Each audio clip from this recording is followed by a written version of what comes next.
Kerja seorang dia kena duduk seorang dekat.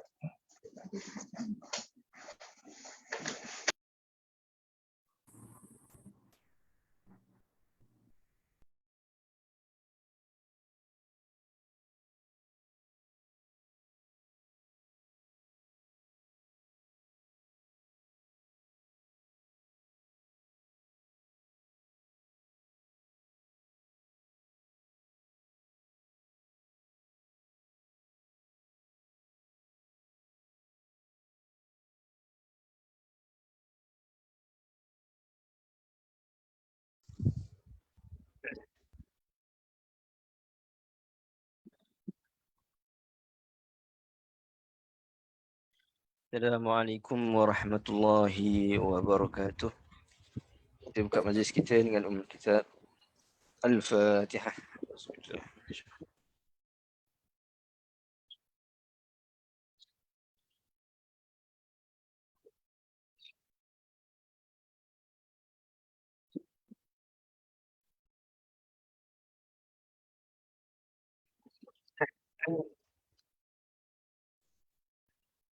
Alhamdulillahi Rabbil Alamin. Wassalatu wassalamu ala ashrafil anbiya wal mursalin wa ala alihi wa sahbihi ajma'in. Rabbi shrah li sadri wa yassir li amri wa halul 'uqdatam min lisani yafqahu qawli. Rabbi zidna 'ilma warzuqna fahma, amma ba'd. Tuan-tuan dan puan-puan, hadirin yang dirahmati Allah Subhanahu wa taala sekalian, sama ada yang berada di Zoom Maya kita ini ataupun yang berada di FB Live.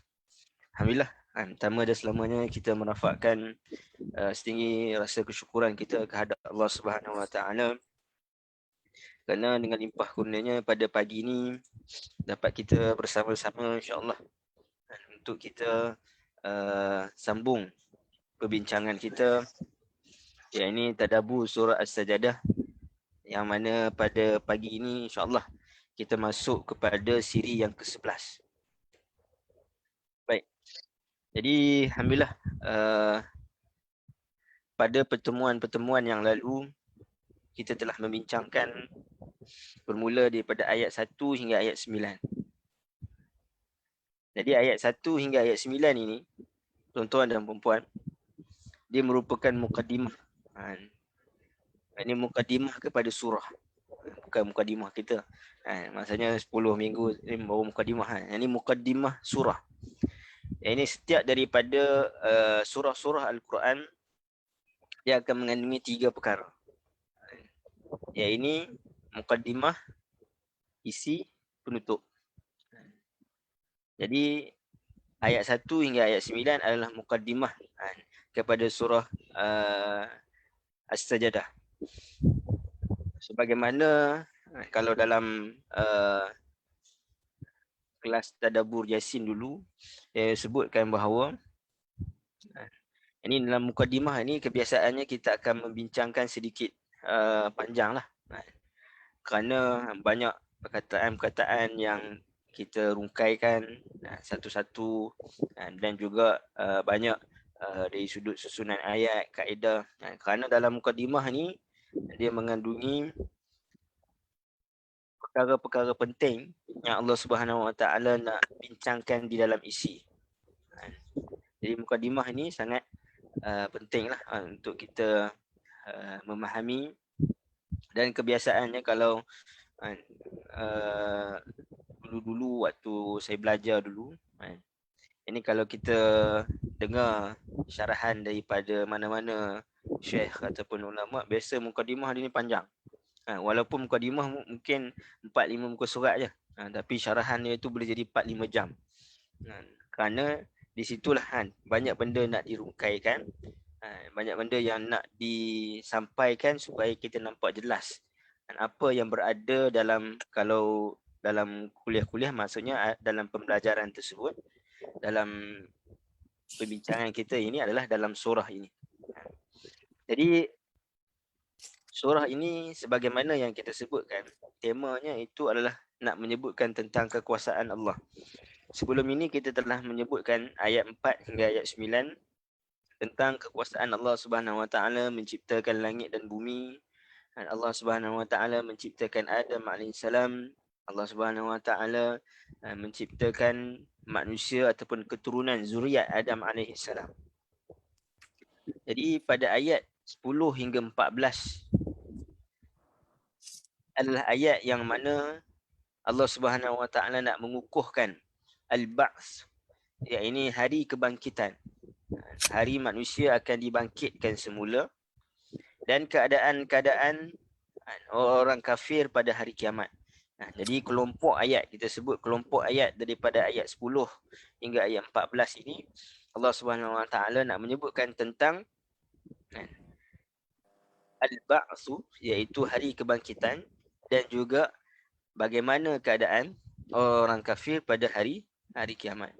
Jadi kalau kita tengok apa hubungan kelompok ayat ini, iaitu 10 hingga 14 ini dengan ayat-ayat yang sebelumnya, yakni dengan mukaddimah yang kita telah sebutkan sebelum ini. Allah Subhanahu Wa Taala sebut dalam ayat yang keempat dengan Allah menyatakan tentang keesaan Allah. Ini bukti petunjuk ini dalam ayat yang keempat. Allahul ladzi khalaqas samawati wal ard wa ma bainahuma fi sittati ayyam. Ini Allah Subhanahu Wa Taala menyebutkan tentang keesaan Allah. Ini bukti bahawa Allah Subhanahu Wa Taala itu adalah Esa. Serta Allah Subhanahu Wa Taala menyebutkan tentang risalah. Am yaqulu naftarah bal huwa al-haqqu min rabbika litunzira qauman ma atahum min nadhirin min qablika la'allahum yahtadun. Ini kerasulan dan buktinya dalam ayat yang ketiga. Jadi pada ayat ini Allah Subhanahu Wa Taala memberitakan kebenaran hari kebangkitan serta pembuktiannya. Ini untuk membantah sikap orang-orang musyrikin yang enggan mempercayainya. Di maknanya ayat sebelum ini yang menceritakan tentang rasul dan risalah, tauhid, dan ayat kelompok 10 hingga 14 ini adalah ayat yang menceritakan tentang hari kebangkitan. Jadi kalau kita tengok surah-surah Makkiyah, surah Makkiyah, iaitu surah-surah yang diturunkan sebelum daripada Nabi SAW berhijrah ke Mekah, maka 3 akar daripada akidah ini selalu disebutkan dalam semua surah. Boleh kita katakan dalam semua surah Makkiyah. Sama ada tauhid sahaja sebagaimana dalam surah Al-Ikhlas, ataupun kenabian dan risalah, ataupun tentang kiamat.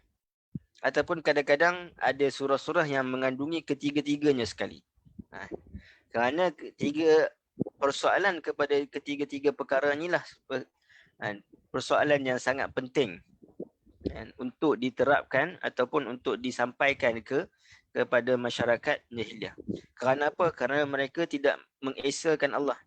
Memperakui Allah Subhanahu Wa Taala menciptakan langit dan bumi tidak cukup jika tidak mengesakan Allah Subhanahu Wa Taala tanpa menyembah tuhan-tuhan yang lain.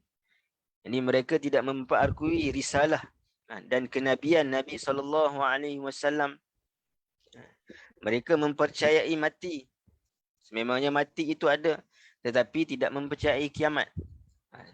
Maka surah-surah Makkiyah datang untuk menjelaskan tentang tauhid, kenabian dan juga hari kiamat. Baik. Jadi kalau kita tengok pada ayat yang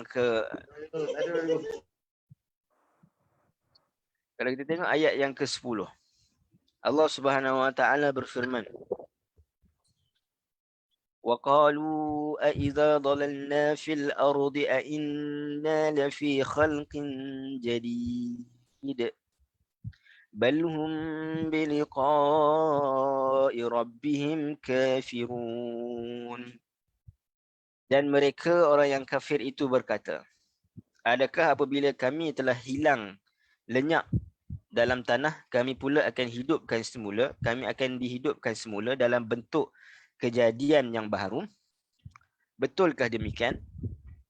Mereka bukan sahaja tidak mempercayai tentang kehidupan semula, bahkan mereka tidak mempercayai tentang adanya pertemuan dengan Allah Subhanahu Wa Taala di hari akhirat kelak.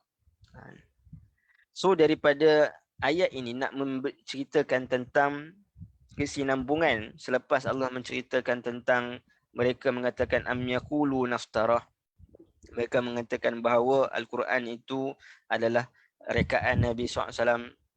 Kemudian Allah ceritakan tentang Allah Subhanahu Wa Taala menciptakan langit dan bumi, tentang tauhid.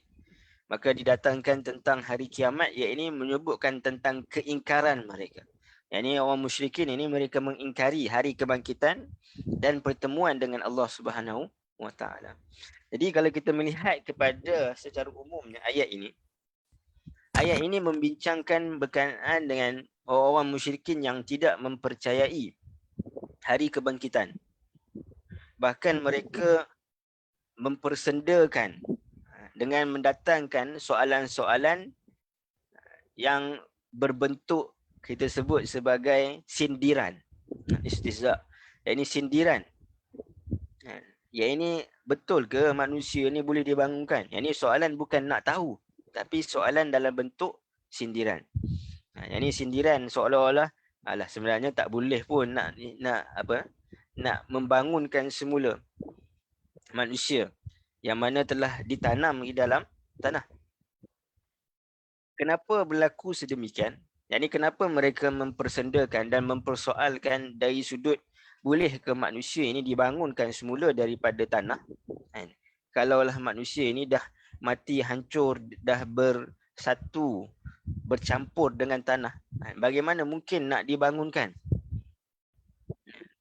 Hal ini terjadi kerana apa? Kerana mereka mengukur kekuasaan Allah dengan kemampuan mereka. Sedangkan ayat-ayat sebelumnya yang kita sebutkan sebelum ni, ayat 4 hingga 9, yang ini menunjukkan tentang Allah Subhanahu Wa Taala mampu untuk menciptakan segala sesuatu. Antaranya Allah menciptakan langit dan bumi yang lebih sukar. Kalau dari sudut pandangan mata manusia, apa yang berada di dalam langit, ini pada langit ataupun yang berada di dalam bumi, perut bumi itu lebih sukar. Perkara-perkara nak dihasilkan berbanding nak mencipta manusia. Jadi kalau Allah Subhanahu Wa Taala mampu mencipta Adam alaihissalam daripada tanah, yang kita sebut beberapa peringkat tanah. Kalaulah Allah Subhanahu Wa Taala mampu untuk menciptakan manusia daripada air mani, yang kita sebut beberapa peringkat air mani, maka sudah tentu mudah bagi Allah Subhanahu Wa Taala kalau hanya nak membangunkan semula ataupun nak membangkitkan semula mereka yang telah mati. Jadi kenapa berlaku mereka mempersoalkan? Kerana mereka mengukur kekuasaan Allah dengan kemampuan mereka. Jadi kalau kita fikirkan secara logiknya pun, kalau kita sebagai manusia ni, yang ini kita mungkin terfikir dari sudut bolehkah perkara ini berlaku? Bahkan ia bukan berlaku kepada diri kita sahaja. Dia berlaku juga kepada antaranya dalam kisah dalam surah Al-Baqarah, cerita tentang lelaki yang mana berjalan di kota yang telah hancur, yang dimusnahkan, yang kemudiannya dia tertidur selama 100 tahun, yang dikatakan bahawa itu adalah Uzair. Yang mana dia dibangunkan semula, dia tengok selepas 100 tahun itu, yang ini segala makanan, tulang dan sebagainya, binatang yang dia naiki, semua itu dihidupkan semula. Nabi Ibrahim alaihissalam juga pernah bertanyakan, kaifa yuhyil mauta, bagaimana kamu ya Allah menghidupkan semula sesuatu yang telah mati. Ini persoalan ini bukanlah menggambar ketidakyakinan, tetapi untuk yatma'inna qalbi, untuk memberikan rasa tenang dalam hati kita. Jadi dari sudut kita sebagai manusia biasa, mungkin juga kita terfikir dari sudut adakah Allah Subhanahu Wa Taala mampu. Jadi bagaimana kita nak faham ataupun kita nak meletakkan rasa yakin Allah Subhanahu Wa Taala mampu, kerana tidak ada benda di hadapan mata kita yang dihidupkan semula. Ini tak ada, yang ni kita tak dapat dari sudut kita nampak satu benda yang mati sebagaimana Nabi Ibrahim kan. Ini ada burung yang mati kemudian dihidupkan semula. Jadi Allah Subhanahu Wa Taala sebut sebelumnya, iaitu lihat pada diri kita. Yang ini kalaulah Allah Subhanahu Wa Taala mampu menciptakan kita pada hari ini ada dalam bentuk kesempurnaan tubuh badan kita, maka lebih mudahlah Allah Subhanahu Wa Taala nak membangunkan kita semula.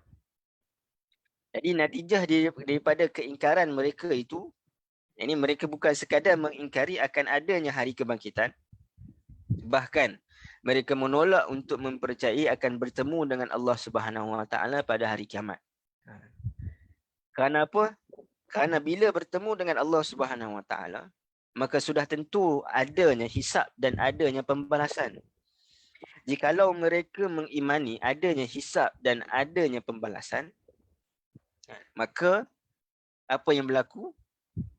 Ini di dunia ini mereka tidak akan membuat kezaliman. Di dunia ini mereka tidak akan membuat kebatilan. Kerana kita pun, kalau kita tak yakin bahawa di hari akhirat esok Allah Subhanahu Wa Taala akan hisab amalan kita, Allah Subhanahu Wa Taala akan membalas segala perbuatan kita, maka kita akan melihat hidupan kita, kita rasa tak kisah pun kita buat dosa ataupun maksiat.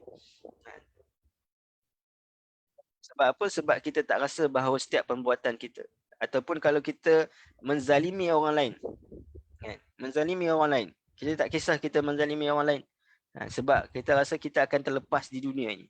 Tapi mereka yang benar-benar beriman tentang adanya hisab dan pembalasan, maka mereka tidak akan menzalimi diri mereka sendiri dengan dosa dan maksiat, dan mereka tidak akan menzalimi orang lain dengan perbuatan-perbuatan yang zalim. Jadi nak sebutkan kepada kita, ini orang Quraisy ni kerana apa mereka tidak mahu mempercayai adanya hari kiamat. Ya, ini dari sudut kehidupan keduniaan ini tidak ada untuk nak bermegah-megah. Tidak ada kehidupan di dunia ini nak menindas orang lain. Tidak ada dalam kehidupan di dunia ini nak, orang kata apa, buat ikut suka hati. Sebab apa? Sebab bila yakin adanya hisab dan pembalasan, maka setiap daripada perbuatan yang dilakukan itu pasti akan dibalas dan juga dihisab oleh Allah Subhanahu Wa Taala. Maka dia akan jadi kontra dengan rasa selesanya kehidupan di atas dunia. Jadi sebab itu, jadi kalau kita nak mengikis rasa keselesaan, kita hidup di dunia, maknanya kita rasa selesa dah dengan apa yang kita ada, apa yang kita punya, dari sudut harta, anak pinak dan sebagainya, yang menyebabkan kadang-kadang kita jauh daripada agama untuk menghilangkan rasa ataupun mengikis keselesaan itu adalah dengan banyak mengingati hati. Sebab itu para ulama menyebutkan tentang ubat hati ini ada beberapa perkara kan, dalam macam lagu, ada lagu apa, Opik ke daripada Indonesia. Antaranya adalah mengingati mati. Bila mengingati mati akan adanya hisab, akan adanya pembalasan, maka disitulah untuk kita mengikis kecintaan kita terhadap dunia. Baik. Allah Subhanahu Wa Taala menyebutkan,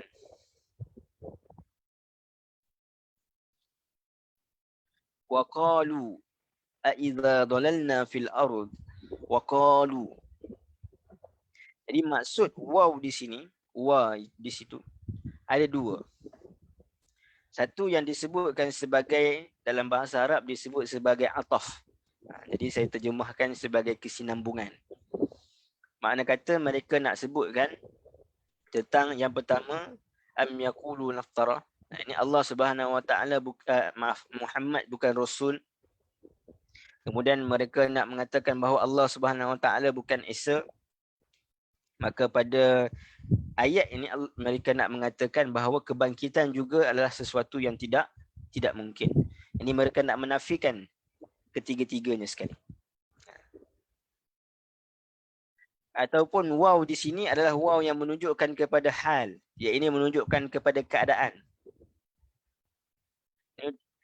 Makna kalau kita nak terjemah, dan keadaan mereka yang rasa pelik akan dibangkitkan semula itu setelah tertanam di dalam tanah.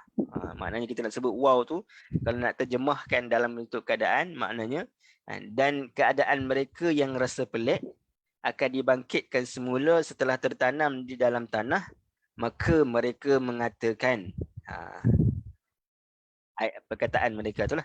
Jadi nak sebutkan waw itu dia boleh bermaksud kepada dua makna. Dan kalau kita melihat kepada ayat yang disebutkan pada ayat yang ketiga, Allah Subhanahu Wa Taala sebut am yaqulu naftarah. Adakah kamu mengatakan yaqulun, yakni mereka mengatakan, yaqulun datang dalam bentuk fi'lul mudhari'. Fi'lul mudhari' ni kalau dalam bahasa Inggeris kita sebut sebagai present tense. Bila kita sebut present tense ni maknanya benda yang sedang berlaku ataupun akan datang. Maknanya dia satu benda yang baru terjadi. Jadi ketika mana Allah Subhanahu Wa Taala nak sebutkan tentang pendustaan mereka terhadap Rasul dan juga risalah, am yaqulu naftara, Allah Subhanahu Wa Taala menggunakan perkataan yaqulun. Ini dalam bentuk present tense, yang berlaku sekarang ataupun yang akan datang, iaitu satu benda yang baru berlaku.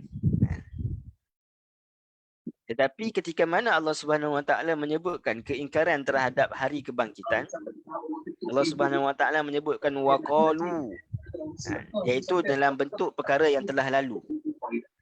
Kalau kita sebut dalam bahasa Arab disebut sebagai fi'lul madhi, yakni past tense. Jadi kenapa hal ini berlaku? Kerana pendustaan terhadap Nabi SAW tidak berlaku kecuali selepas baginda diutuskan.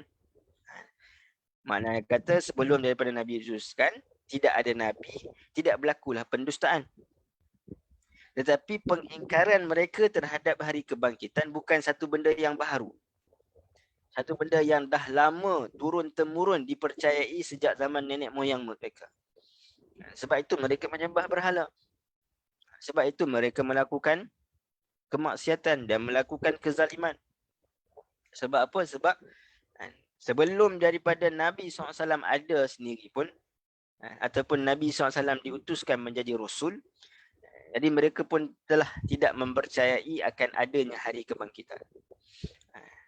Kerana dua perkara utama sebelum Allah Subhanahu Wa Taala mengutuskan para nabi ini kepada sesuatu kaum adalah apabila mereka ini tidak mentauhidkan Allah Subhanahu Wa Taala, dan juga kesan daripada tidak mentauhidkan Allah Subhanahu Wa Taala, mereka juga tidak mempercayai hari kiamat. Jadi sebab itu Allah Subhanahu Wa Taala menggunakan am yaqulun. Yang ini pada bentuk present tense, iaitu mereka berlaku, pendustaan itu berlaku sekarang. Maknanya baru berlaku ketika mana Nabi SAW diutuskan. Tetapi dari sudut pengingkaran mereka itu adalah pengingkaran yang telah diwarisi daripada nenek moyang mereka. Dan Allah Subhanahu Wa Taala sebut tentang am yaqulun dan waqalu. Maknanya Allah Subhanahu Wa Taala sebut mereka berkata. Sama mana mereka berkata ataupun mereka telah berkata. Ini disebutkan perkataan mereka itu dalam dua hal. Iaitu dalam kerasulan, am yaqulu naftarah, dan dalam perkara yang berkaitan dengan hari kebangkitan. Waqalu a iza dalalna, pada ayat ini. Tetapi dalam bab ketauhidan, yang ini kalau kita tengok ayat daripada ayat 4 sampai ayat 9 itu, tak ada pun perkataan yang menunjukkan kepada kata-kata mereka. Sebab apa? Sebab dalam hal mereka dengan Allah Subhanahu Wa Taala, jadi mereka mengakui Allah Subhanahu Wa Taala itu wujud, tapi mereka menolak dari sudut esanya Allah Subhanahu Wa Taala, iaitu Allah Subhanahu Wa Taala tidak ada syirik. Maka kita sebutkan pada ketika mana saya bentangkan pada ayat yang keempat dan ke-9, Ayat ini bukan sekadar nak menceritakan Allah menciptakan langit dan bumi, menciptakan Adam dan juga manusia. Tetapi Allah nak ceritakan tentang keesaan Allah. Kerana tidak ada sesuatu pun perkara yang boleh mencipta langit dan bumi. Hatta kalau nak ubah dari sudut susun atur yang telah ada sekarang ni pun, yang ni nak terbitkan matahari daripada sebelah barat pun tak mampu. Apatah lagi nak menciptakan semula langit dan bumi. Ini menunjukkan hanya Allah Subhanahu Wa Taala yang mampu. Dari sudut penciptaan Adam dan penciptaan kita sendiri. Sebagaimana yang kita sebut ketika mana Allah Subhanahu Wa Taala menciptakan manusia yang ini berada di dalam rahim seorang wanita, maka tidak ada orang yang mana boleh campur tangan bagaimana nak susun daging, badan manusia, tulang belulang kan. Ini kedudukan sampailah bila nak dilahirkan pun manusia ni tak boleh tentukan, Allah yang tentukan bila seorang itu nak dilahirkan. Kemudian setelah dilahirkan itu barulah manusia ni ada pilihan. Yang ni dari sudut bab penyusuan, nak susu 2 tahun ke, kurang ke dan sebagainya. Jadi nak sebutkan semua perkara yang Allah Subhanahu Wa Taala sebutkan daripada ayat 4 dan ayat 9 itu menunjukkan tidak ada langsung campur tangan mana-mana kuasa. Jadi menunjukkan tentang keesaan Allah Subhanahu Wa Taala. Jadi orang musyrikin ini mereka mengatakan dalam surah Luqman bahawa wala in sa'altahum man khalaqas samawati wal ardi yaquluna Allah, siapa yang menciptakan langit dan bumi, maka mereka mengatakan Allah, mereka memperakui Allah. Jadi Allah tak sebut mereka mengatakan itu kerana perkataan mereka itu apa yang tak sempurna daripada perkataan mereka itu adalah kerana mereka menolak keesaan Allah Subhanahu Wa Taala.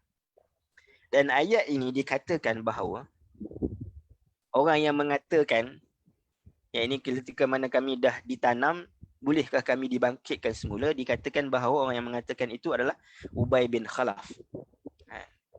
Ubay bin Khalaf ini adalah seorang pembesar Quraisy. Yang mana dia seorang menyebutkan, tetapi disebutkan waqalu dengan sirah dia ataupun dalam bentuk ramai. Ataupun kita katakan dalam bahasa Arab sebagai jamak, plural. Jadi dinisbahkan kepada ramai kerana walaupun mungkin Ubay bin Khalaf sahaja yang menyebutkan, tapi mereka juga para orang musyrikin ketika itu juga memperakuinya. Seakan-akan mereka mengatakan perkara yang sama. Maka Allah Subhanahu Wa Taala sebut waqalu. Baik. Waqalu a idza dhalalna fil ard. Yang ini mereka bertanyakan a idza dhalalna, aiza dhalalna fil ard, yakni pertanyaan mereka yakni rasa pelik. Kenapa mereka beranggapan akan mustahil seorang itu selepas mana manusia dia hancur di telan bumi dan bercampur dengan tanah akan dibangunkan semula. Dan perkataan dhalal, dhalal ini maknanya hilang. Kalau kita kata dhalal tariq, yakni hilang ataupun sesat jalan kan. Sama ada sesat jalan secara fizikalnya, maknanya kita pergi satu tempat kita tersesat jalan, kita kata dhalal. Ataupun orang yang tersesat daripada kebenaran, dhalalil mubin. Ini juga dhalal, ini hilang arah tujuan kehidupan ataupun hilang arah perjalanan. Jadi maknanya dhalal itu adalah hilang. Dalam maksud ayat di sini aiza dhalalna, ketika mana kami hilang. Ini maknanya ketika mana dikebumikan di dalam tanah. Baik. Jadi kalau kita tengok ketika Allah Subhanahu Wa Taala menyebutkan tentang risalah, ini Allah Subhanahu Wa Taala sebutkan perkataan mereka am yaqulu naftarah. Allah sebutkan dalil tentang risalah itu benar adalah dia turun daripada Allah Subhanahu Wa Taala. Tanzilul kitab la raiba fi min rabbil alamin. Ya, ini Allah Subhanahu Wa Taala membenarkan risalah. Kemudian Allah kata am yaqulu naftara. Maknanya Allah datangkan dalil. Kemudian Allah Subhanahu Wa Taala sebutkan tentang keingkaran mereka, keraguan mereka. Jadi sama juga Allah Subhanahu Wa Taala menyebutkan tauhid, maka disebutkan tentang dalil, yakni ketauhidan sebagaimana yang saya sebutkan tadi. Tapi ketika mana Allah Subhanahu Wa Taala sebutkan kebangkitan, Allah sebutkan tentang kebangkitan, maka Allah nyatakan persoalan yang bermain di dalam fikiran mereka. Tapi Allah Subhanahu Wa Taala tak sebut pun tentang apakah dalil yang nak menyatakan bahawa hari kebangkitan itu adalah benar. Kalau kita tengok ayat selepas ini pun, Allah hanya kata kepada Nabi SAW, katakanlah kepada mereka bahawa sesungguhnya pertemuan dengan Allah SWT itu benar. Tetapi apa dalil bahawa pertemuan itu benar? Dalilnya adalah, iaitu sebelumnya ketika mana Allah SWT menyebutkan tentang kekuasaannya menciptakan buat kali pertama kalinya daripada tanah, maka dia juga mampu menghidupkan semula seperti keadaan tersebut. Kerana dalam ayat yang lain dalam surah Ar-Rum, Allah Subhanahu Wa Taala sebut, summa yu'iduhu wa huwa ahwanu alaihi. Ini kemudian dihidupkan semula, diulang kembali kehidupan itu selepas mana kematian, bahkan benda itu lebih mudah bagi Allah Subhanahu Wa Taala. Dalam surah Yasin yang selalu kita baca, qul yuhyi allazi ansha'aha awwala marrah. Katakanlah bahawa Allah Subhanahu Wa Taala akan menghidupkan semula itu seperti mana ciptaan yang pertama.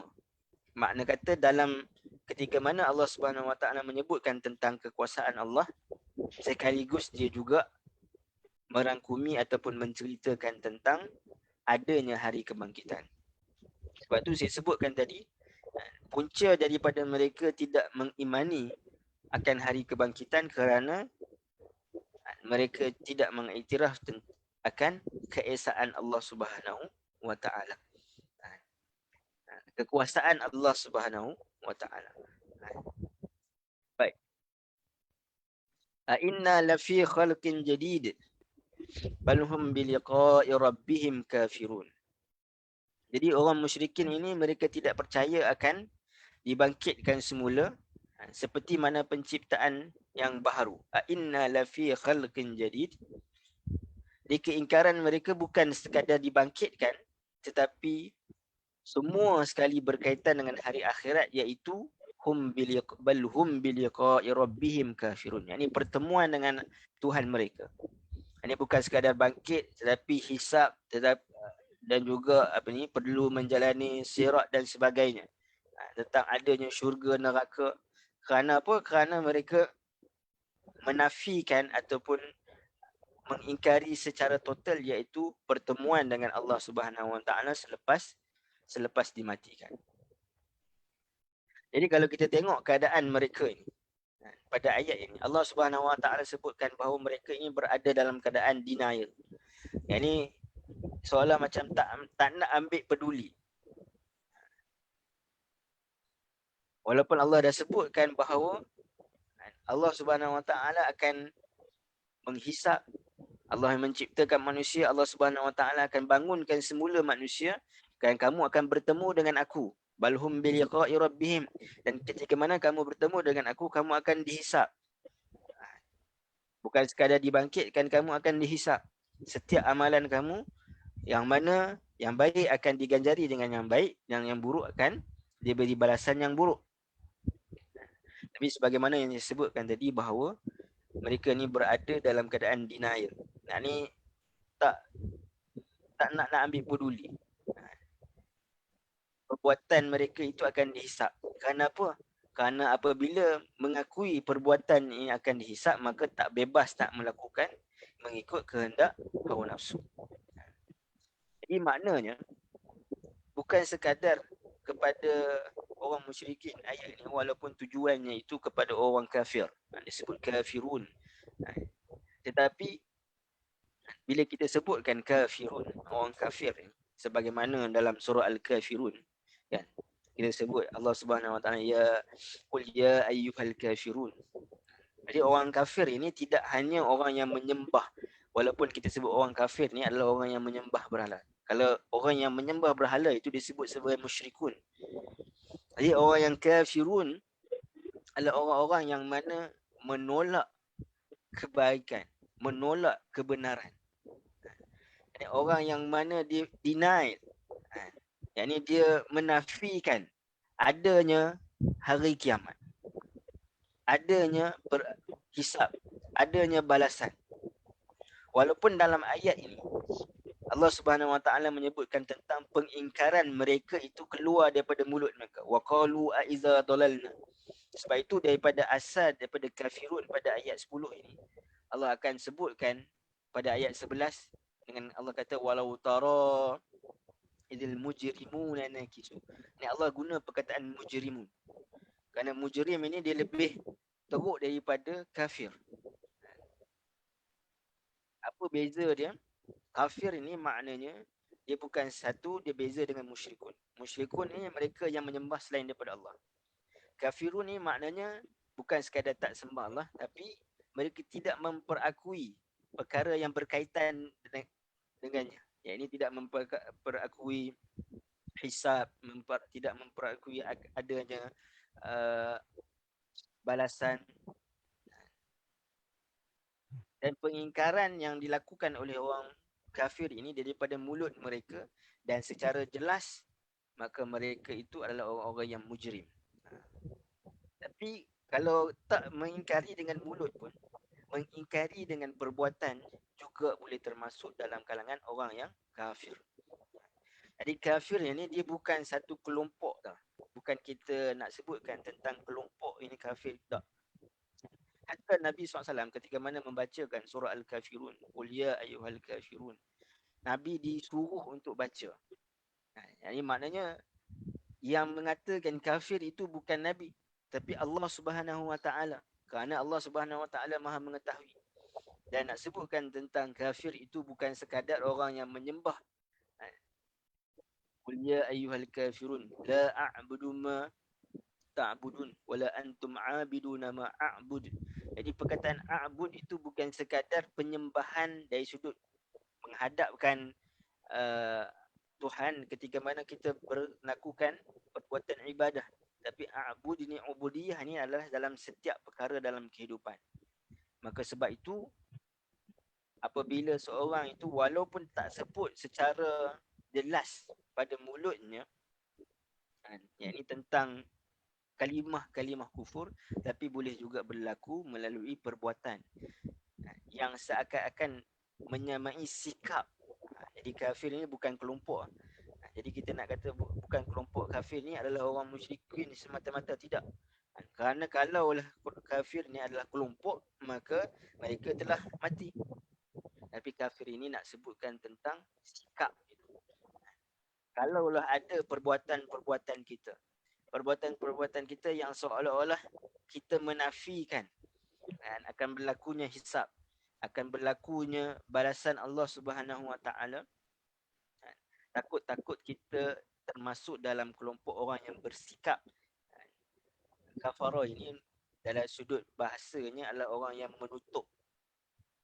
Kafara maknanya ghita, ini menutup sesuatu dengan macam kalau kita makan kan, maknanya kita tutup dengan tudung saji kan. Itu disebut kafara. Ini ghita, yang ditutup. Takut-takut kita bersikap dengan sikap kekufuran. Bukan kata kita kafir, tidak, tapi kita bersikap dengan sikap kekufuran. Dan Allah Subhanahu Wa Taala sebut balhum biliqa'i rabbihim, didahului pertemuan dengan Tuhan berbanding kekufuran. Maknanya sepatutnya Allah Subhanahu Wa Taala sebut balhum kafiruna biliqa'i rabbihim. Tapi Allah Subhanahu Wa Taala sebut dahulukan biliqa'i rabbihim berbanding kafirun. Jadi menunjukkan bahawa kekufuran yang berterusan.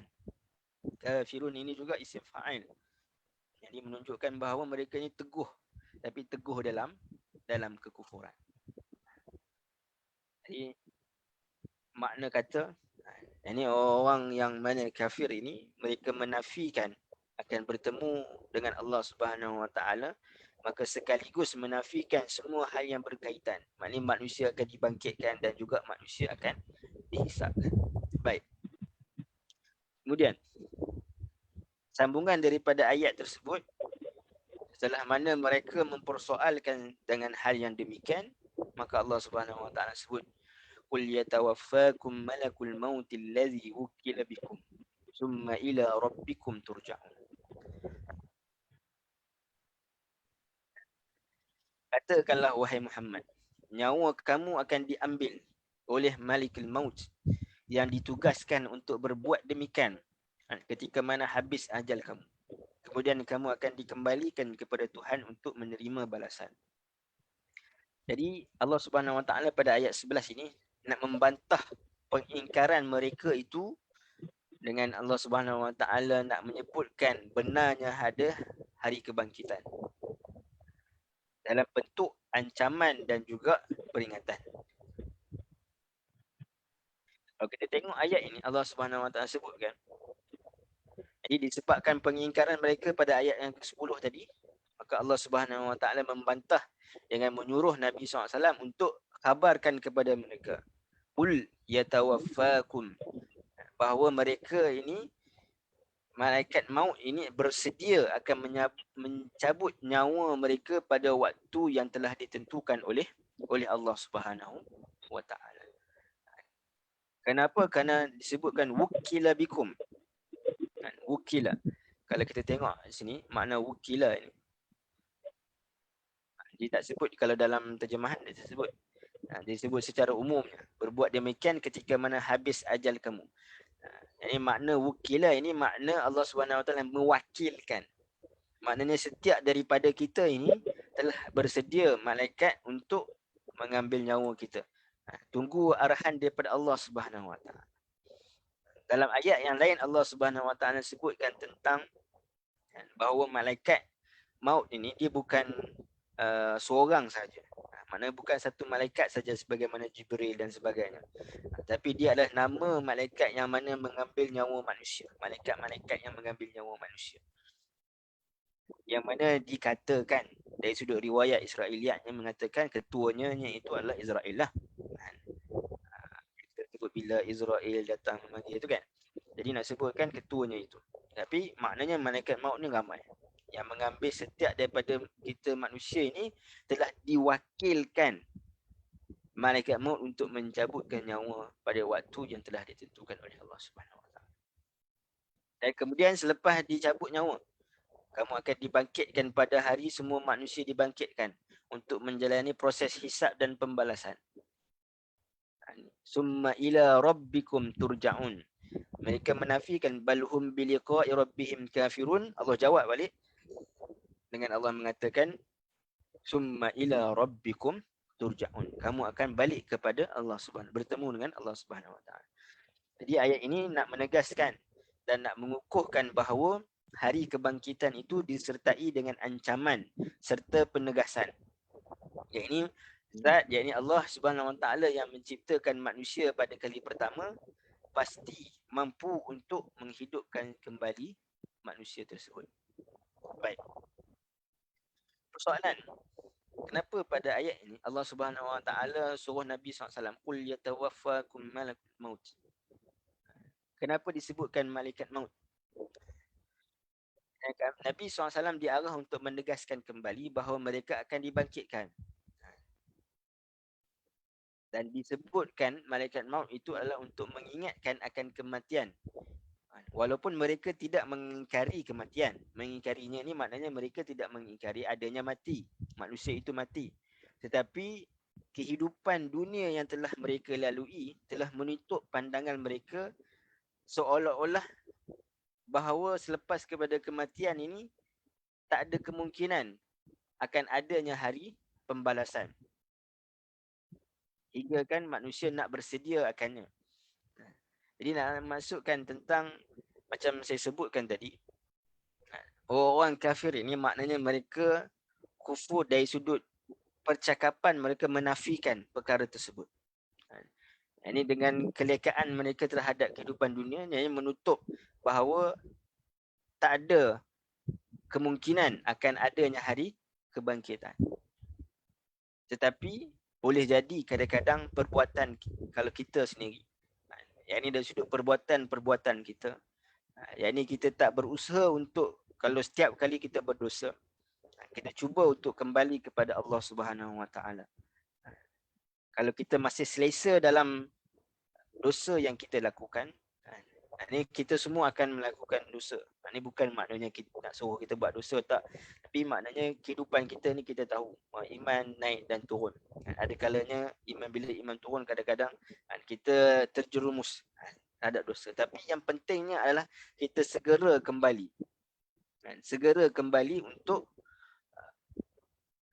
memohon ampun dan taubat kepada Allah Subhanahu Wa Taala. Sebab itu dalam surah Ali Imran pada ayat yang Allah Subhanahu Wa Taala menceritakan tentang orang-orang yang bertakwa. Allah Subhanahu Wa Taala sebut wallazina idza fa'alu fahishatan aw zalamu anfusahum zakarullah. Pada ayat 133 surah Ali Imran, Allah kata cerita tentang jannah, tentang syurga yang mana Allah Subhanahu Wa Taala sediakan kepada orang yang bertakwa. Dan Allah Subhanahu Wa Taala sebutkan ciri-ciri orang bertakwa itu apa?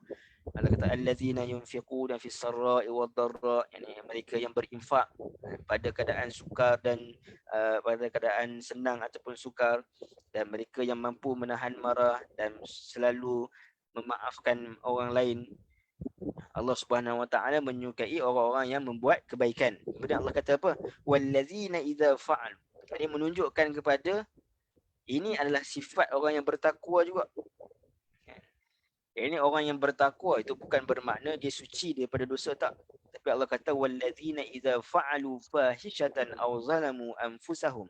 Ini mereka yang bertakwa itu ketika mana mereka melakukan kemungkaran, melakukan dosa ataupun menzalimi diri mereka sendiri.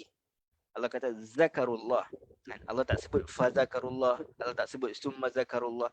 Ini nak menunjukkan bahawa mereka cepat-cepat ingat Allah Subhanahu Wa Taala. Jadi nak sebutkan dalam kehidupan dunia ni, maknanya ketika mana kita melakukan dosa, ini kita cepat-cepat kembali mengingati Allah Subhanahu Wa Taala. Itu tanda kita tidak selesa dan kita yakin bahawa akan adanya hari kebangkitan. Kalau kita rasa selesa, rasa tak apalah, lambat lagi mati, ataupun mungkin kita memang rasa selesa dengan kehidupan dunia ni hingga menutup. Jadi sebagaimana pandangan-pandangan orang kafir tadi, yang mana mereka menutup mata mereka ataupun pintu hati mereka untuk melihat kemungkinan adanya hari kebangkitan untuk mereka bersedia akannya. Dan juga disebutkan malaikat maut ini untuk nak meningkatkan rasa takut. Malaikat maut disebutkan dengan ancaman bahawa setiap mereka telah pun diwakilkan malaikat yang bersedia untuk menyabut nyawa pada bila-bila masa. Tak payah sebut mereka lah, kalau kita sebut kita sendiri pun, kan. Kalau saya bercakap dengan tuan-tuan dan puan dan saya sendiri yang tengah bercakap ini pun, bila kita katakan setiap daripada kita ni, yang mendengar ni dan juga ahli keluarga kita yang tak mendengar, setiap daripada kita ni ada malaikat maut di belakang kita. Ini bersedia untuk mencabut nyawa kita bila-bila masa. Agak-agak kalau kita sentiasa ingat itu, kita nak melakukan dosa ataupun tidak. Jadi nak sebutkan bahawa itu adalah satu peringatan untuk memberikan rasa takut. Kerana dalam Al-Quran ini, Allah Subhanahu Wa Taala sentiasa mendatangkan dua uslub. Iaitu ancaman dan juga motivasi. Dari sudut ancaman untuk menakut-nakutkan, motivasi ni untuk kita sentiasa mengharap kepada khaufan wa tama'a. Ini disebutkan dalam ayat yang ke-15 nanti. Ini rasa takut dan rasa tamak, rasa mengingin-inginkan. Dan Allah Subhanahu Wa Taala datangkan dengan rasa takut, iaitu mendatangkan malaikat maut. Itu diwakilkan kepada setiap orang daripada kamu. Dan juga nak sebutkan bahawa disebutkan malaikat maut ini untuk membatalkan kejahilan mereka. Yang ini nak sebutkan bahawa mereka mengatakan maut itu bukanlah di tangan Allah. Maut itu datang ketika mana manusia mati. Jadi nak sebutkan maut itu adalah di tangan Allah Subhanahu Wa Taala. Apabila dia menghidupkan, maka dia juga mematikan. Dan semuanya itu atas izin Allah Subhanahu Wa Taala yang diperintahkan malaikat untuk melaksanakannya. Jadi kalau kita tengok dalam kehidupan kita ini, peranan malaikat ini sangat penting pada kehidupan kita. Ini ketika mana manusia, permulaan penciptaan manusia selepas 4 bulan kan dicipta manusia berada dalam rahim, malaikat juga yang mana meniupkan roh dan juga menulis empat perkara rezeki, perkara yang baik, perkara yang buruk akan kena kita dan sebagainya. Kematian bila kita dan sebagainya. Jadi malaikat juga yang tulis. Ketika mana kita hidup di atas dunia ini, malaikat juga yang mana dari sudut melaksanakan perintah Allah, dari sudut menurunkan rezeki kepada kita. Kalau kita duduk dalam suasana majlis ilmu, sebagaimana dalam hadis, malaikat juga yang menaungi kita. Jadi peranan malaikat ini sangat dekat dengan kita, bermula daripada awal kita dilahirkan sampailah habis kita mati nak bertemu dengan Allah Subhanahu wa taala. Dan Allah Subhanahu wa taala sebutkan bahawa nak menafikan mereka ini, mereka mengatakan bahawa maut itu bukan di tangan Allah. Allah nak menafikan dengan Allah mendatangkan malaikat maut, bahawa malaikat maut itu adalah suruhan daripada ataupun utusan daripada Allah Subhanahu wa taala, menunjukkan bahawa Allah yang mampu mematikan. Ma hiya illa hayatuna dunya namutu wa nahya. Jadi mereka mengatakan bahawa tidaklah kehidupan kami ini adalah kecuali dunia aja. Kami ini mati dan kami hidup. Tapi mati dan hidup ni bukan ada kaitan pun dengan kekuasaan Allah. Ni mati dan hidup sebagai seorang manusia. Kan? Jadi Allah Subhanahu wa taala nak menafikan hal tersebut dengan menyebutkan bahawa malaikat maut yang mana mengambil nyawa manusia. Baik. Summa ila rabbikum turja'un. Jadi isyarat bahawa Allah Subhanahu wa taala tidak sekali-kali leka akan perbuatan kamu. Kerana bila sampai ajal pasti Allah Subhanahu wa taala pasti kamu akan dimatikan, tidak diawalkan ataupun tidak diakhirkan. Wa idza jaa ajaluhum la yastakhirun. Maaf tuan-tuan. Sebab saya sebenarnya tak berapa sihat sikit lah. Mudah-mudahan insya-Allah. Jadi summa ila rabbikum turja'un. Yang ini kepada Allah, kemudian kepada Allah Subhanahu wa taala lah kamu kembali. Yang ini menunjukkan bahawa apa yang dilakukan oleh manusia, kan kita sebut sebelum ni, jadi yudabbirul amra minas sama'i ilal ard summa ya'ruju ilaih.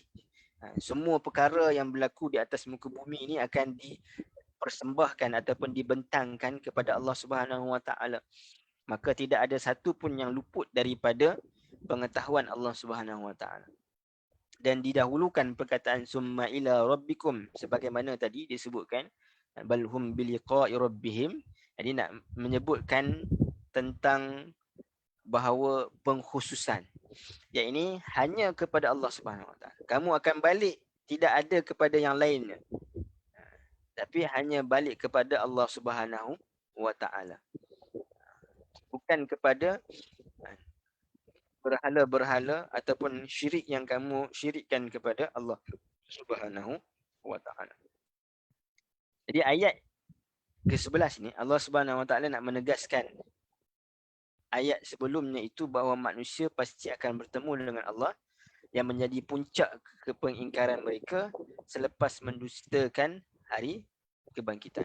Jadi maknanya ayat ini nak tegaskan bila mereka mengingkari hari kebangkitan, maka Allah menegaskan bahawa tidak, kamu semua itu akan kepada aku kamu akan kembali. Baik. Kemudian Allah Subhanahu wa taala sebut walau tara idzil mujrimuna nakisu ru'usihim inda rabbihim rabbana absarna wa sami'na farji'na na'mal salihan inna muqinun. Dan sungguh ngeri sekiranya engkau melihat ketika mana orang-orang yang berdosa itu menundukkan kepalanya di hadapan Tuhan mereka dalam keadaan malu dan hina sambil merayu. Wahai Tuhan kami, kami telah melihat dan mendengar dengan sejelas-jelasnya akan segala yang kami ingkar dahulu. Maka kembalikanlah kami ke dunia supaya kami mengerjakan amal-amal yang baik.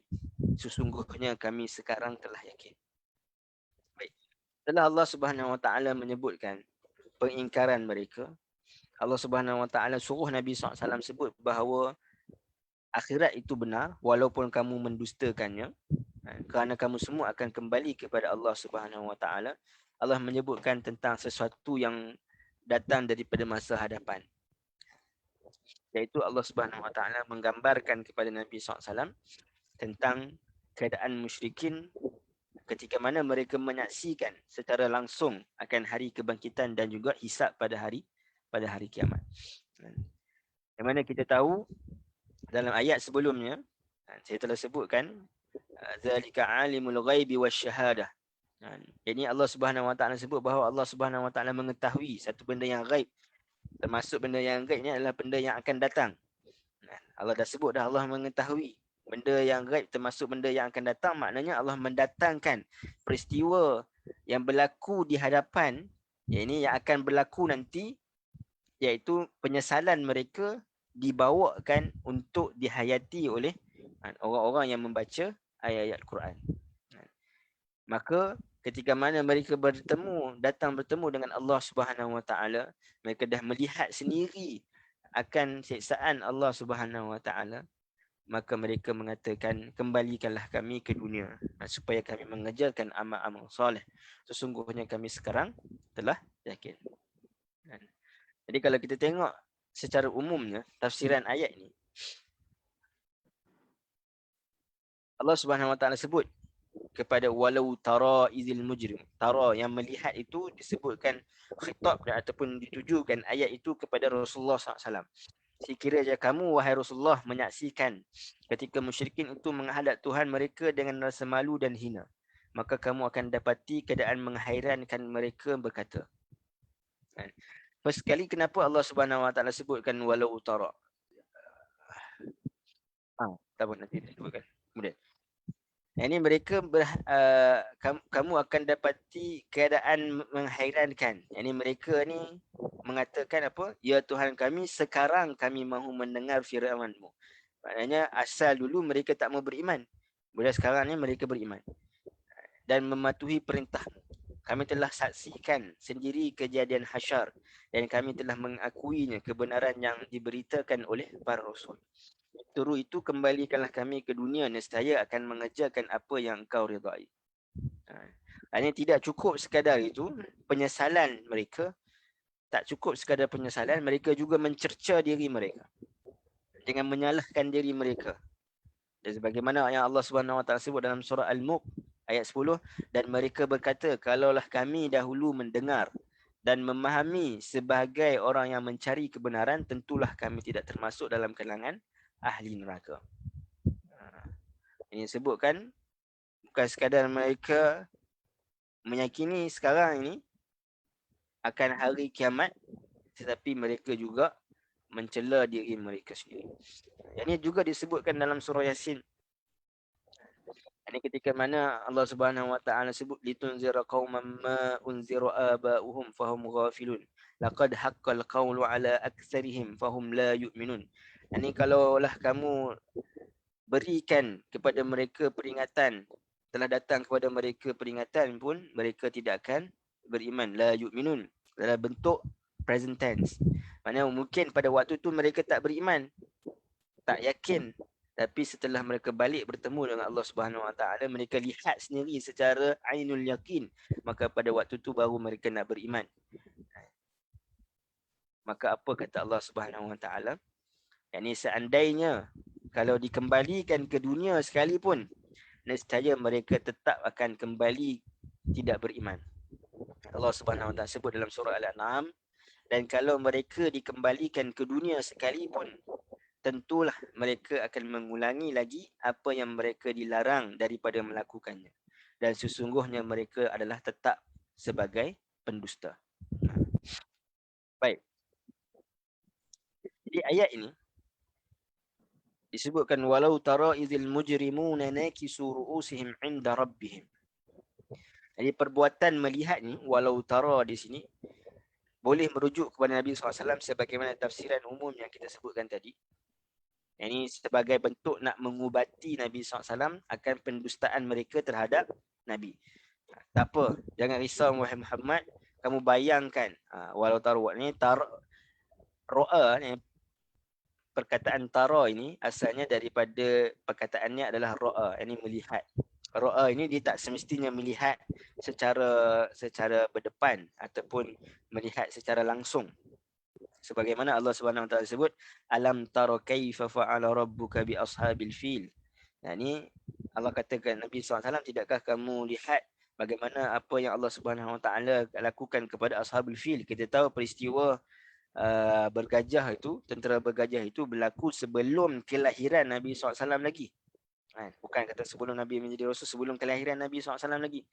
Maka tara, melihat di sini tak semestinya melihat secara langsung, tapi melihat dengan membayangkan, melihat dengan berfikir.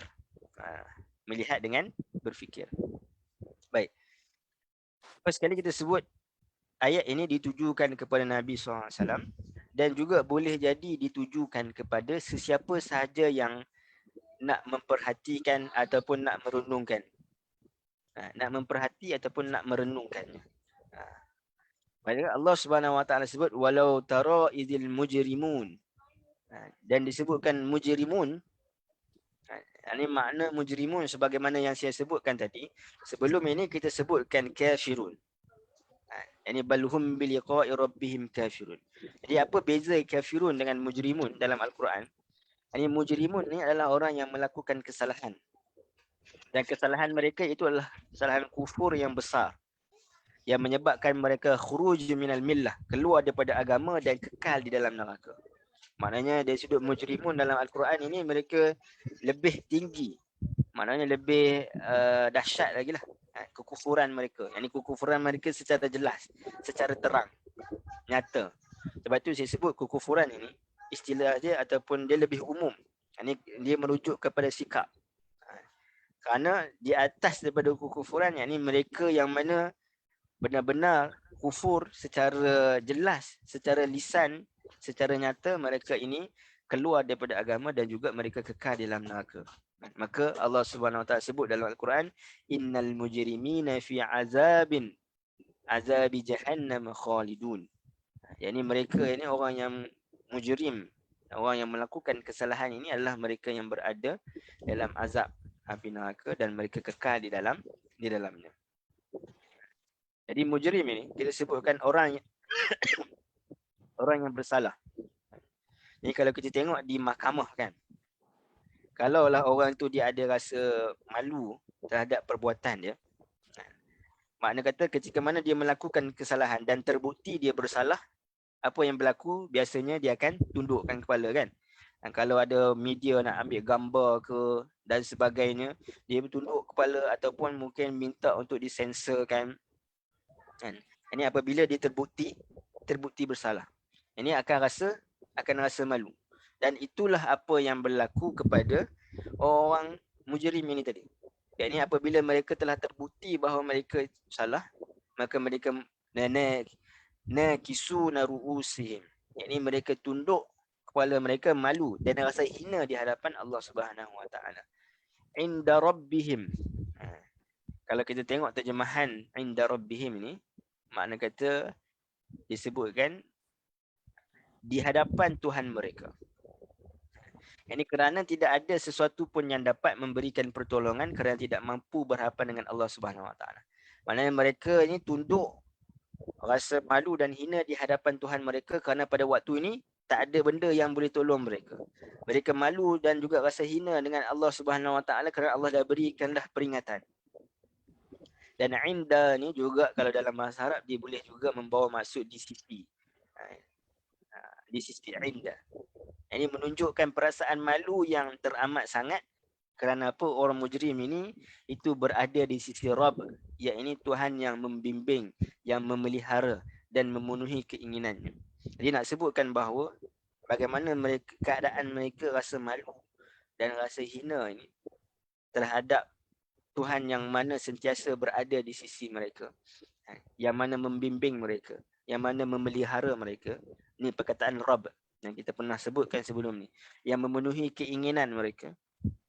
Pada waktu ini disebabkan keingkaran mereka terhadap Rabb yang maha mengasihi mereka itu, maka mereka rasa malu. Ini ibarat kalau orang yang buat salah kan, kalau dibuat salah kepada orang yang luar mungkin dia rasa malu dan rasa bersalah. Tapi kalau dia buat salah itu kepada ahli keluarga dia sendiri, orang yang membimbing dia, terutama adik-beradik dia ataupun mungkin mak ayah dia sendiri, maka lebih rasa malu dan lebih rasa hina itu. Maka itulah yang berlaku kepada orang yang mujrim kepada ketika mana mereka berhadapan dengan Allah Subhanahu wa taala. Allah Subhanahu wa taala sebut, Rabbana absarna wa sami'na farji'na na'mal salihan inna muqinun. Dalam ayat ini sepatutnya ada perkataan yaquluna rabbana absarna. Sebab rabbana absarna ini adalah perkataan mereka. Sebagaimana ayat sebelum ni kita sebut apa ni, am yaqulu naftarah. Jadi ketika mana mereka di dunia kan, mereka katakan bahawa Nabi SAW itu adalah pendusta yang mereka reka Al-Quran. Wa qalu a iza dalalna. Mereka mengatakan bahawa tentang hari kiamat. Tapi pada waktu ini walaupun mereka berkata-kata Rabbana absarna, kami dah lihat, kami dah dengar. Itu perkataan mereka. Tapi Allah tak sebut pun yaquluna rabbana. Kenapa? Kerana orang yang orang yang tunduk, malu kan, ataupun orang yang hina, maka dia tak boleh nak berkata-kata. Ya. Bila ditunduk, malu kan. Yang ni nak cakap pun tak boleh lah. Maka Allah Subhanahu wa taala menghilangkan yaqulun. Walaupun sebenarnya mereka berkata-kata, tapi berkata-kata seolah mana mereka tunduk. Tunduk maknanya mereka tak orang kata apa, kalau dalam bahasa mereka kata tak panggung kepala lah. Tunduk rasa malu dan pada waktu tu bercakap. Dan Allah kata Rabbana absarna wa sami'na. Ini kenapa didahulukan penglihatan berbanding pendengaran. Sedangkan kalau dalam ayat sebelum ni kita sebut apa? Wa ja'ala lakumus sam'a wal absar. Yang ni Allah jadikan pendengaran, kemudian penglihatan, kemudian akal hati, akal fikiran. Tapi kenapa Allah mendahulukan absarna? Kerana pada waktu itu telah berlaku ainul yaqin. Ini mereka melihat sendiri pada hari itu tentang kedahsyatan kiamat dan juga azab. Maka barulah mereka memperakui apa yang sami'na, apa yang mereka pernah dengar tetapi tidak peduli, iaitulah peringatan daripada Rasul. Jadi sebab itu apabila kita mendengar peringatan, ini kita nak kena ambil peringatan tersebut dan kita berusaha untuk mengikut peringatan tersebut, supaya kalau peringatan itu telah kita saksikan balasannya, maka pada waktunya tidak ada jalan pulang. Farji'na, kembalikanlah kami untuk kami melaksanakan amalan yang berterusan. Kenapa amalan berterusan? Na'amal. Kalau amal, beza dalam Al-Quran ketika mana Allah Subhanahu Wa Taala sebut amala dan juga fa'ala. Fa'ala. Amala ni, amala selalu digunakan pada manusia. Amal soleh, kita sebutkan amal soleh kan. Dalam surah Al-Asr pun disebutkan amal soleh.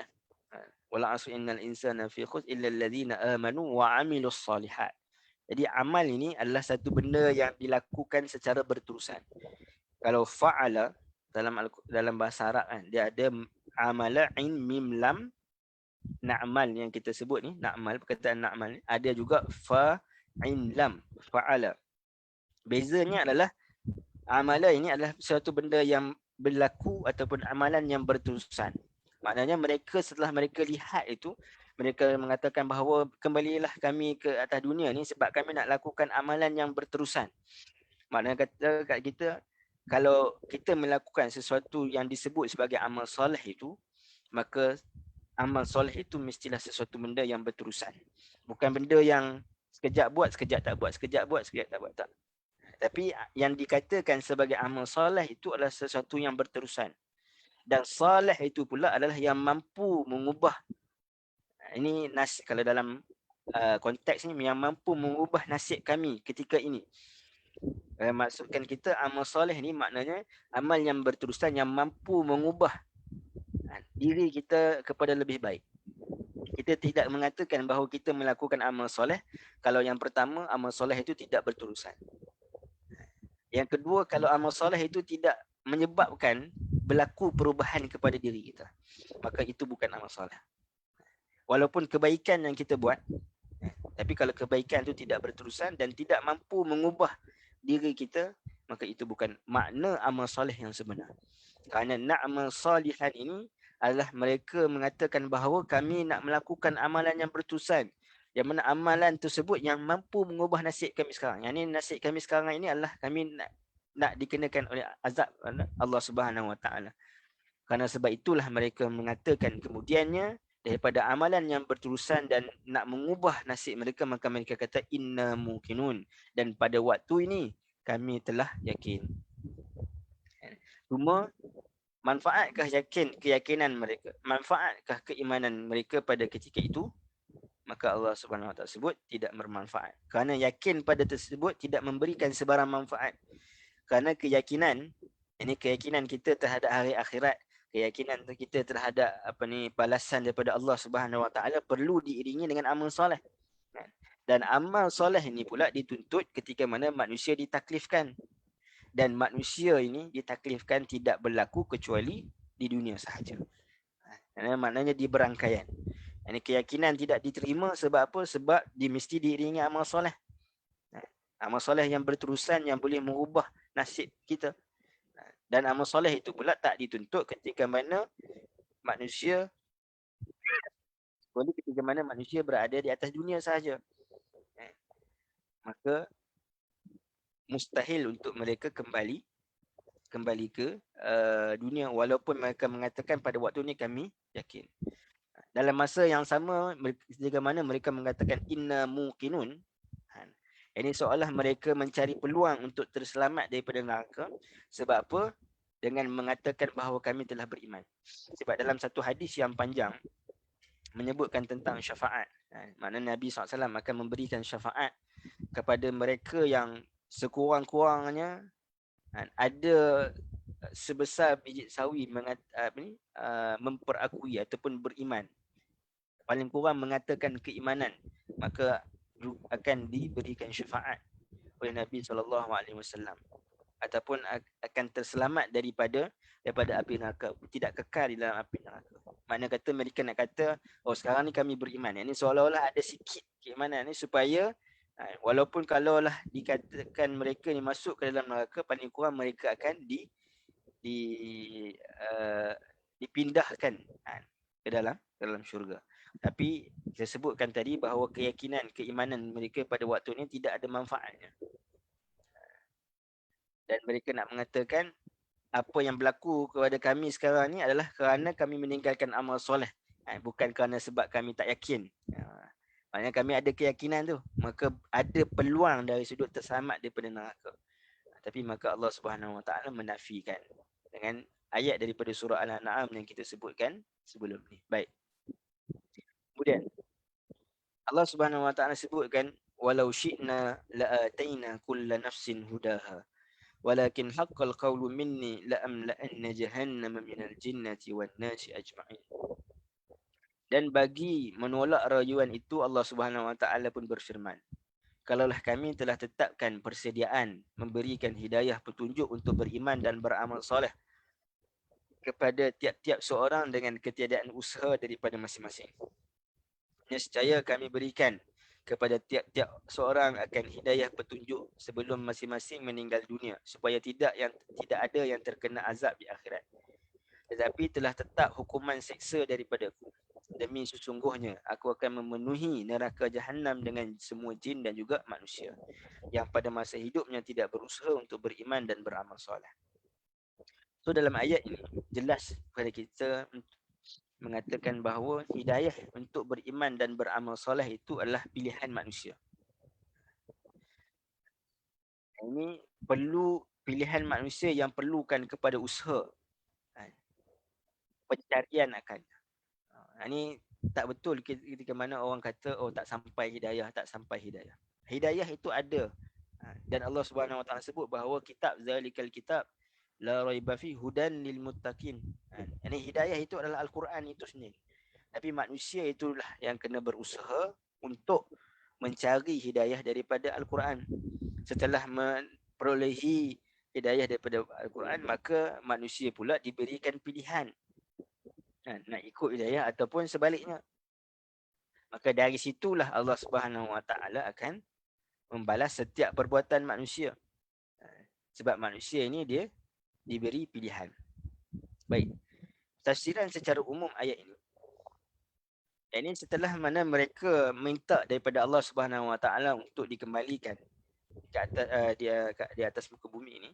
Allah Subhanahu Wa Taala menyatakan bahawa jika dia berkehendakkan untuk memberikan taufik kepada semua orang untuk beriman dan beramal soleh, pasti Allah Subhanahu Wa Taala mampu untuk melakukan. Persoalannya kenapa Allah tak lakukan? Kerana hidayah itu adalah sesuatu yang perlu diminta. Kita baca dalam solat kan, ihdina. Ini permintaan. Hidayah itu adalah satu yang diminta sepanjang hidup. Yang mana sebelum ni saya dah sebutkan, ada 3 peringkat hidayah dalam kehidupan kita. Hidayah yang pertama kita sebut sebagai hidayatul irsyad. Iaitu kita mohon pada Allah Subhanahu Wa Taala untuk tunjukkan kita jalan yang baik dan jalan yang buruk. Yang mana jalan yang baik, yang mana jalan yang buruk. Itu hidayatul irsyad. Kemudian yang kedua adalah hidayatul taufiq. Peringkat yang kedua. Ini hidayah dah tahu jalan baik, jalan buruk nak ikut yang mana. Macam ni kita sebut tadi kan. Yang ni dah tahu jalan yang baik, jalan yang buruk. Jadi kita minta hidayatul taufiq supaya kita memilih jalan yang baik. Maknanya kalau kita pilih jalan yang baik, kita buat baik itu bukan kerana kita ni baik. Kerana Allah memberikan taufik untuk kita beramal soleh atas perkara yang baik. Dan hidayah yang ketiga pada peringkat yang tertinggi adalah hidayatul sabat. Dan hidayah bukan sekadar berada di atas jalan yang baik. Sebab kadang-kadang kita mungkin akan, bila di atas yang baik, mungkin kita melencong kepada jalan yang buruk. Dan maka hidayatul sabat itu adalah hidayah kita berterusan berada di atas jalan yang baik. Maknanya sebab itu hidayah ni adalah satu benda yang kita perlu minta sepanjang hidup kita. Nabi SAW sendiri memohon hidayah daripada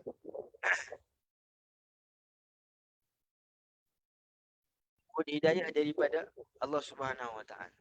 Ini menunjukkan bahawa hidayah itu perlu diminta sepanjang hidup.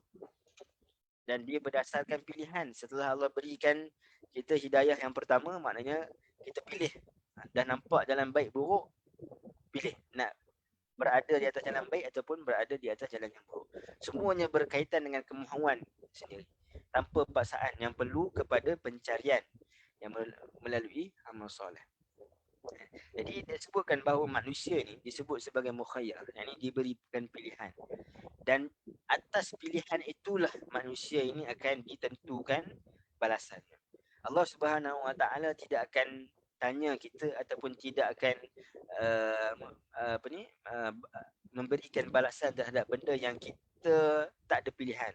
Contoh, kenapa kita dilahirkan lelaki ataupun wanita? Kenapa kita dilahirkan mak ayah kita macam ni? Tak. Sebab itu tidak ada pilihan bagi kita. Tapi Allah katanya, kenapa kamu memilih jalan ni?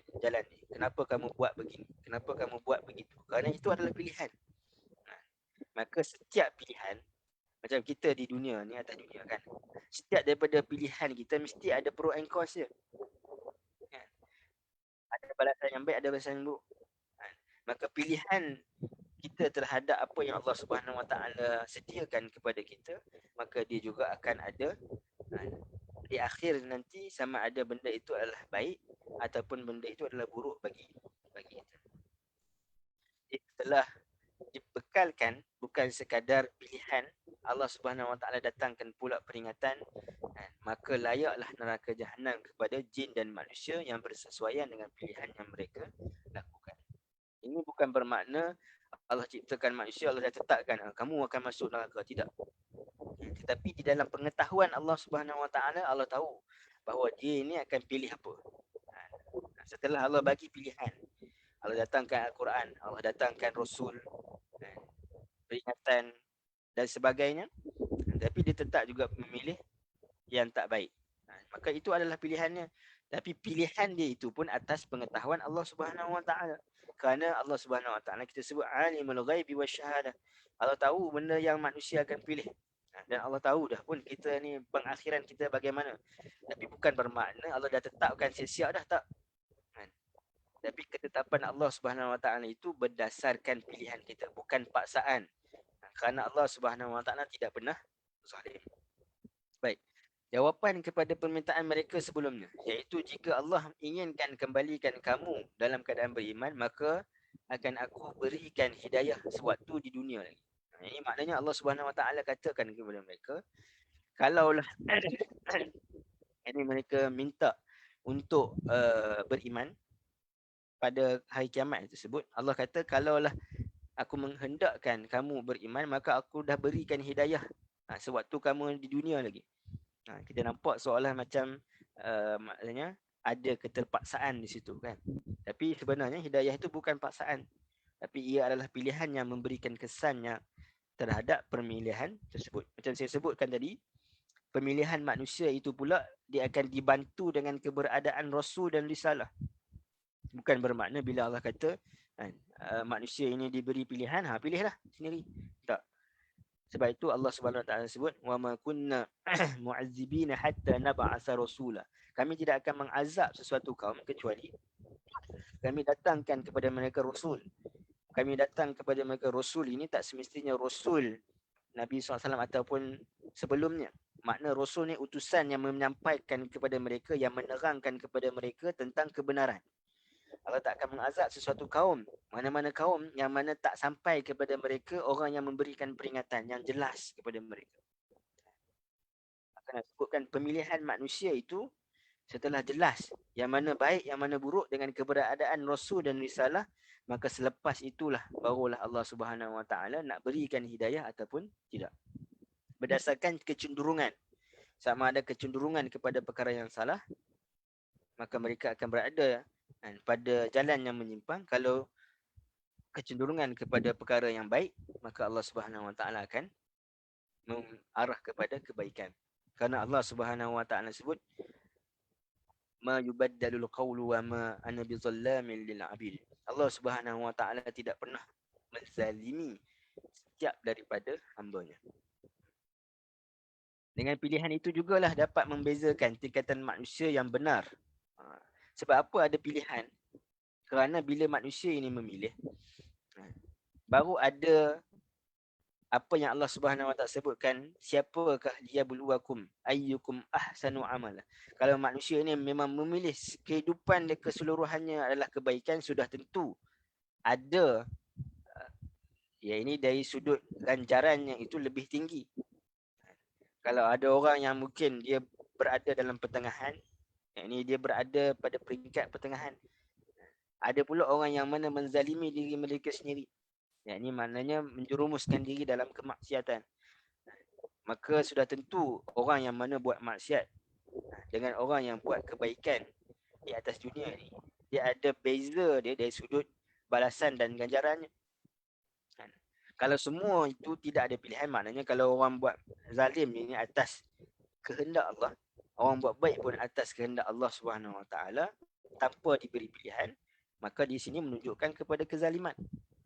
Maka sebab itu Allah kata, Allah berikan pilihan.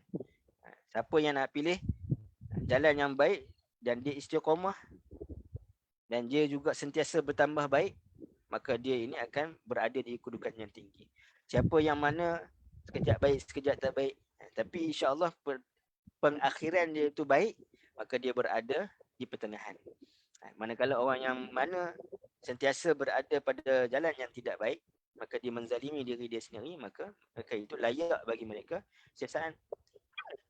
Ini menunjukkan kepada keadilan Allah Subhanahu Wa Taala. Walakin haqqal qawlu minni la amla'anna jahannama minal jinnati wan nasi ajma'in. Maksudnya haqqal qaul ada dua. Maknanya kebenaran yang dijelaskan kepada mereka berupa hidayah. Haqqal qaul ini dia boleh jadi maknanya haqqal qaul. Ini perkara yang perkataan yang hak. Dan apa makna perkataan yang hak itu adalah kebenaran yang telah dijelaskan kepada mereka. Yang kedua, haqqal qaul ini maknanya juga dari sudut siksaan yang telah ditetapkan. Ini berdasarkan keingkaran mereka. Ini maknanya walakin haqqal qaulu minni. Yani kalau Allah Subhanahu Wa Taala berkehendakkan, walau syi'na la ataina kullu nafsin hudaha.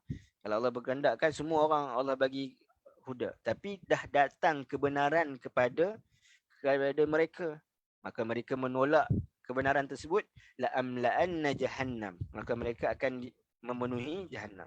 Ataupun maknanya walakin haqqal qawlu minni, yakni kalau Allah Subhanahu wa taala berkehendakkan untuk memberikan hudan kepada manusia, tetapi Allah Subhanahu wa taala tak buat sedemikian kerana manusia ini diberi pilihan.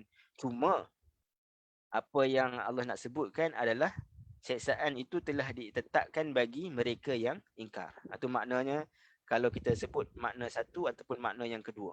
Itu dari sudut terjemahan, itulah. Baik. Kemudian didahulukan jin. La'amla'anna jahannama minal jinnati wan nas. Kenapa didahulukan jin berbanding manusia? Ini kalau kita tengok dalam ayat Quran, kebanyakan dalam ayat Quran Allah Subhanahu wa taala sebut mendahulukan jin daripada manusia. Kenapa? Kerana yang pertama, dalam soal dimasukkan ke dalam neraka ini, yang pertama sekali mengingkari arahan Allah Subhanahu wa taala adalah iblis. Dan iblis ini bukan daripada kalangan malaikat, dia bukan ketua malaikat. Iblis ini adalah daripada kalangan jin, yang mana terlebih dahulu telah dijanjikan neraka kepadanya. Kemudian sesiapa yang mengikutinya daripada kalangan jin dan juga manusia. Sebab itu Allah kata la amla'anna jahannama minka. Yang ini kami akan memenuhi jahannam itu daripada kamu dan juga sesiapa yang mana mengikuti kamu. Ini maknanya dari sudut jin dan juga manusia. Disebutkan perkataan daripada aku. Yang ini maknanya haqqal qawlu minni, sebagai isyarat kepada janji yang telah disebutkan dalam potongan ayat di atas ini. Ini maknanya janji aku, iaitu aku akan penuhi jahannam ini daripada kamu dan juga sekutu kamu. Ini daripada kalangan jin dan siapa sahaja daripada kalangan yang mana mengikuti kamu. Ini menunjukkan bahawa Allah Subhanahu wa taala akan menunaikan janji Allah Subhanahu wa taala kepada iblis. Kenapa? Ketika mana iblis dalam surah Al-A'raf, tuan baca, yang ini pada permulaan tu, ketika mana dia tak mau sujud kepada Nabi Adam AS, maka disebutkan dia minta kepada Allah Subhanahu wa taala untuk menyesatkan umat manusia, dan Allah Subhanahu wa taala berikan kepada dia. Tapi Allah kata, siapa hamba Allah Subhanahu wa taala yang benar-benar, maka laisa alaihi sultan. Yani mereka tidak mampu untuk mengganggu orang yang benar-benar memperhambakan diri mereka kepada Allah Subhanahu wa taala. Yani mereka hanya mampu mengganggu mereka yang nak ikut kamu. Wa mimman taba', yang nak mengikut kamu. Dan Allah Subhanahu wa taala sebut la amla'anna jahannama minal jinnati wan nasi ajma'in. Ajma'in ini membawa dua maksud. Yang pertama, penegasan, maknanya dikumpulkan seluruh jin dan manusia sekaligus, ataupun dikumpulkan terbahagi dua kumpulan, sama ada jin dan juga manusia, yang mana dia akan dikumpulkan di hari akhirat kelak. Jadi ayat-ayat yang kita bacakan ini, daripada ayat yang ke-10 hingga ayat yang ke-13, Allah Subhanahu wa taala sebutkan tentang penafian orang musyrikin terhadap hari kiamat. Dan kita sebutkan bahawa penafian itu walaupun disebutkan pada ayat ini secara lisan, dia juga boleh berlaku secara perbuatan. Dan perbuatan ini dia boleh berlaku kepada siapa sahaja, tidak terhad kepada orang kafir. Yang ditujukan pada ayat itu adalah orang musyrikun pada zaman Nabi SAW. Tapi dia juga boleh menjadi sikap yang sama daripada sesiapa pun daripada kalangan manusia.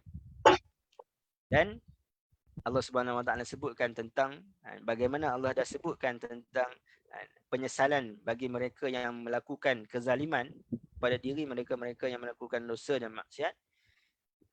Dalam keadaan kita membacanya hari ini menunjukkan kepada kasih sayang Allah Subhanahu wa taala supaya kita mengambil peringatan tersebut. Baik, saya tengok dalam ada satu soalan. Ustaz, musyrikin di sini termasuklah orang Islam yang ingkar ya Ustaz, yang tak sujud solat, buat dosa seperti tiada hari akhirat. Kita faham musyrikin ni maknanya beza dengan kafirin. Musyrikin ni maknanya orang yang sembah selain daripada Allah, orang yang mensyirikkan Allah Subhanahu wa taala. Kalau orang Islam tak termasuk dalam istilah musyrikin. Apa yang saya sebutkan tadi adalah istilah kafirun.